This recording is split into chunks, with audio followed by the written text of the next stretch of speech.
गोटे नुआ भिडियो समस्त को स्वागत। यही भिडियो आम ओटीईटी एग्जाम 2025 किसी हिस्ट्री क्वेश्चन डिस्कसन करवा।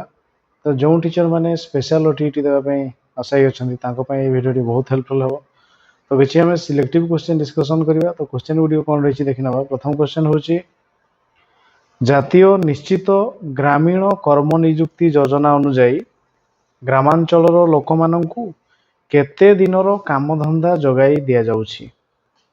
30 दिन ना 100 दिन ना 60 दिन ना 50 दिन।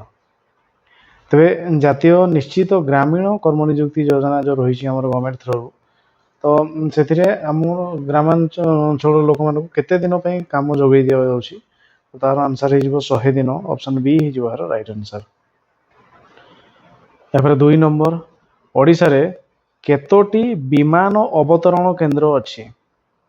9टी ना 16टी ना 19टी ना 11टी?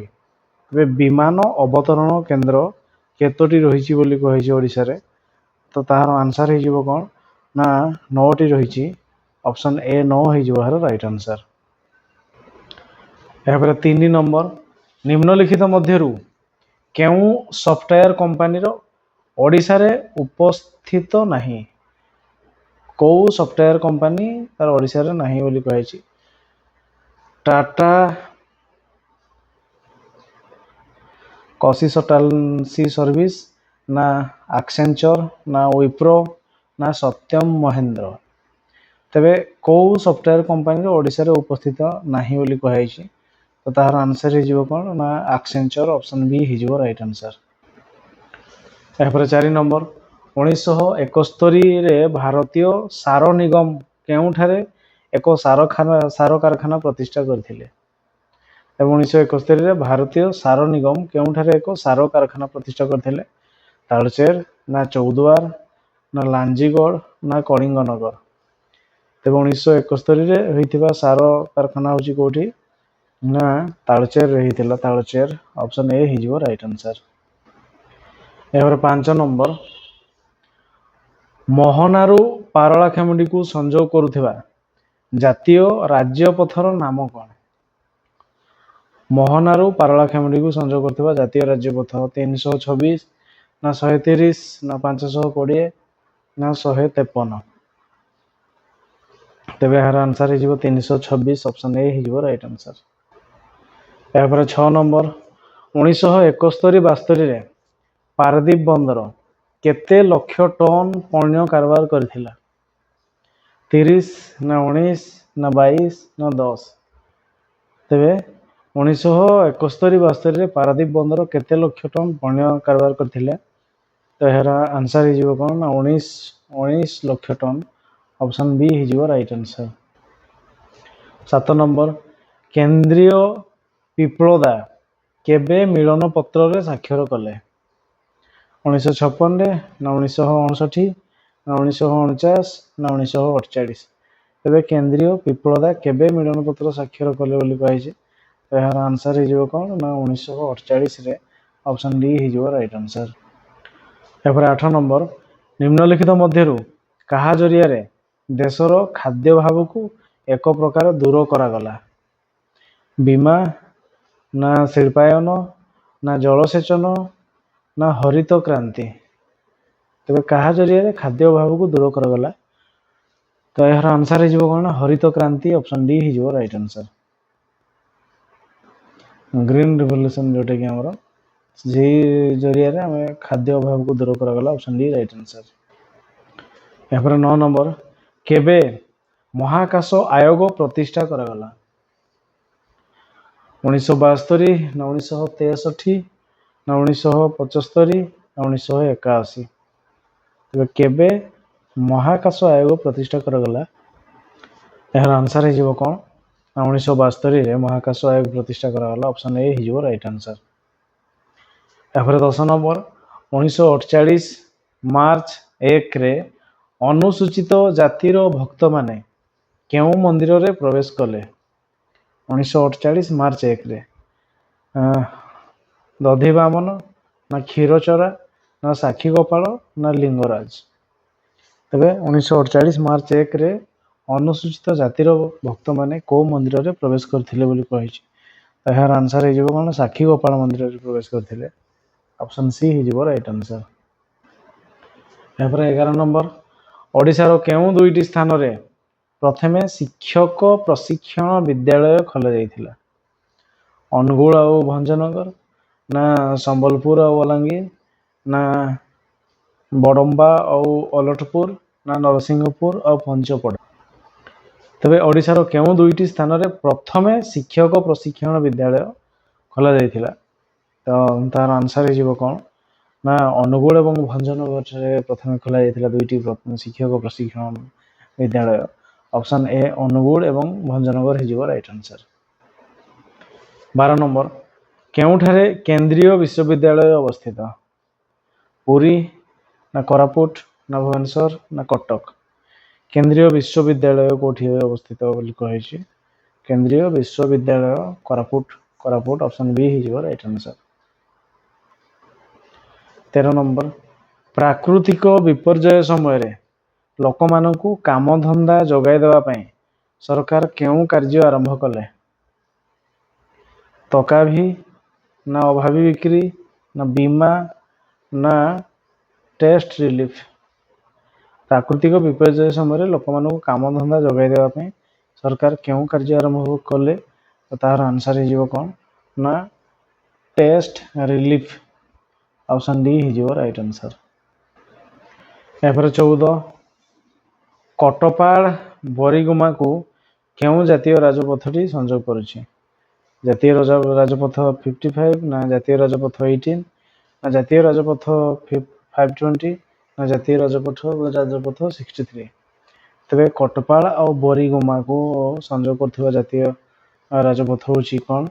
ନା ଜାତୀୟ ରାଜପଥ 63। ଅପସନ୍ ଡି ହେଇଯିବ ରାଇଟ୍ ଆନ୍ସର। ଏହାପରେ 15, ଗଞ୍ଜାମ ଜିଲ୍ଲାରେ କେଉଁ ଭାଷାକୁ ସରକାରୀ ଭାଷାର ମାନ୍ୟତା ଦିଆଯାଇଥିଲା? ଇଂରାଜୀ, ନା ହିନ୍ଦୀ, ନା ତେଲୁଗୁ, ନା ତାମିଲ? ଗଞ୍ଜାମ ଜିଲ୍ଲାରେ କେଉଁ ଭାଷାକୁ ସରକାରୀ ଭାଷାର ମାନ୍ୟତା ଦିଆଯାଇଥିଲା? ତ ଏହାର ଆନ୍ସର ହେଇଯିବ କ'ଣ? ନା ତେଲୁଗୁ ଭାଷା। ତେଲୁଗୁ ଆନ୍ଧ୍ରକୁ ଲାଗିଥିଲା, ତେଲୁଗୁ ଭାଷା। ଅପସନ୍ ସି ହେଇଯିବ ରାଇଟ୍ ଆନ୍ସର।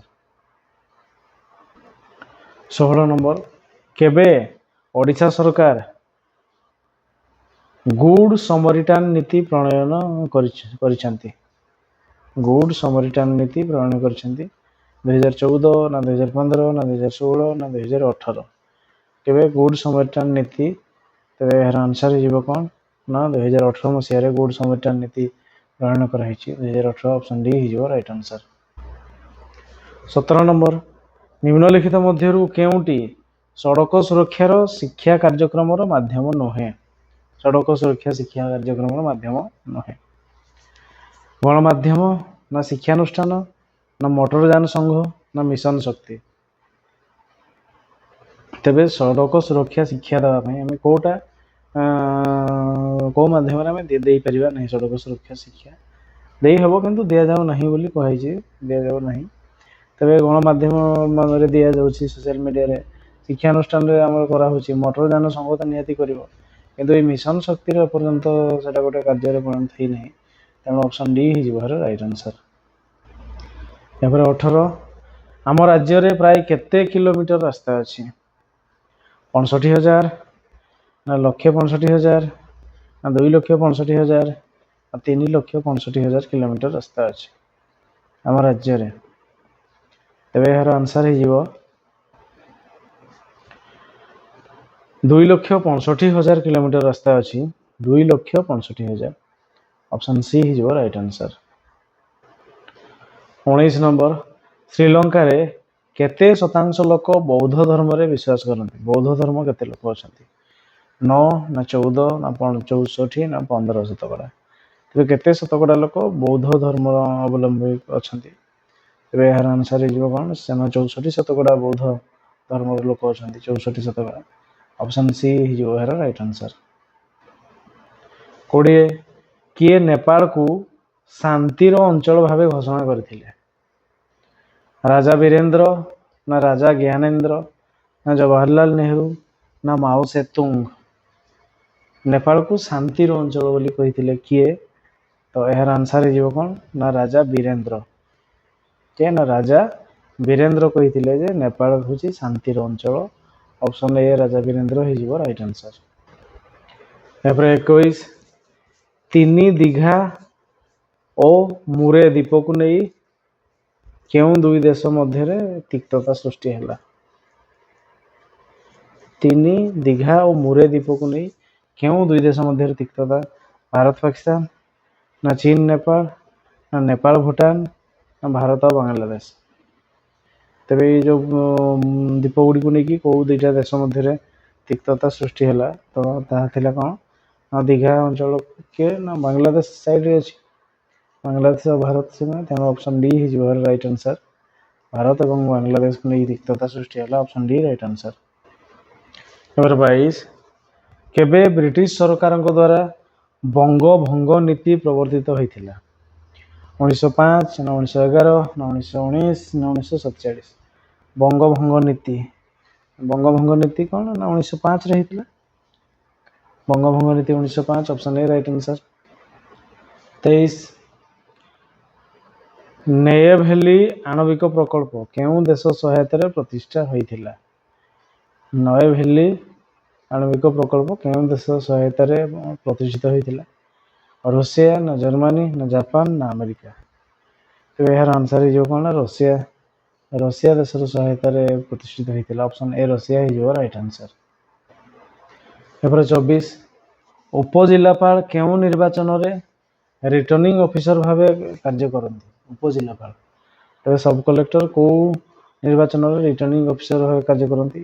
ଲୋକସଭା, ନା ରାଜ୍ୟସଭା, ନା ବିଧାନ ପରିଷଦ, ନା ବିଧାନସଭା?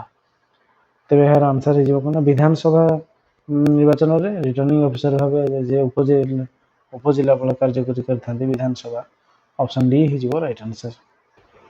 ଏପରେ 25 ନମ୍ବର ଆମ ସମ୍ବିଧାନର କେଉଁ ଧାରା ଅନୁସାରେ ଅନୁସୂଚିତ ଜାତି ଓ ଜନଜାତିଙ୍କ ପାଇଁ ରାଜ୍ୟ ବିଧାନସଭା ଗୁଡ଼ିକରେ ସ୍ଥାନ ସଂରକ୍ଷଣ ବ୍ୟବସ୍ଥା ରହିଛି? ତେବେ ଆମ ସମ୍ବିଧାନର କେଉଁ ଧାରା ଅନୁସାରେ ଅନୁସୂଚିତ ଜାତି ଓ ଜନଜାତିମାନଙ୍କ ପାଇଁ ରାଜ୍ୟ ବିଧାନସଭା ଗୁଡ଼ିକର ସ୍ଥାନ ସଂରକ୍ଷଣ ବ୍ୟବସ୍ଥା ରହିଛି? ନା ଧାରା 332, ନା 330, ନା 325, ନା 297? ତେବେ ଏହାର ଆନ୍ସର ହେଇଯିବ କ'ଣ ନା 332 ଧାରାରେ ଅନୁସୂଚିତ ଜାତି ଏବଂ ଜନଜାତିମାନଙ୍କ ପାଇଁ ବିଧାନସଭା ଗୁଡ଼ିକର ସ୍ଥାନ ସଂରକ୍ଷଣ ରହିଛି। 332 ଅପସନ୍ ଏ ହେଇଯିବ ରାଇଟ୍ ଆନ୍ସର।